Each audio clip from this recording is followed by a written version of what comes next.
So for today's hapon guys, maggulay ta kay para natay sun anon. Kasi yung gulay is the best for the healthy living.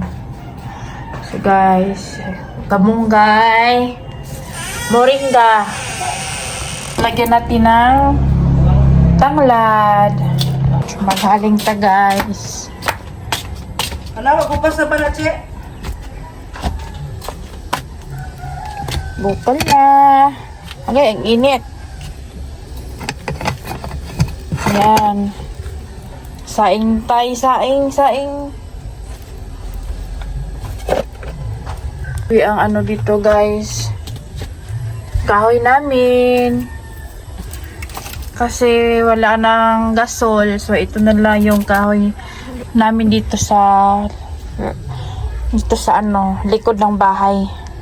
Yung mama ko, nanguha ng gulay. Bukan ni Hugo. Bukan ni Makma. So po yun, kamatis. Yan na tong bunga. Marami ng bunga guys. Marami ng bunga. Yan. Ang ganda ng weather. Ang kamunggay namin dyan guys.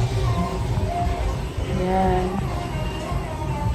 Tsaka mga sayuti. Asa namin Bruni.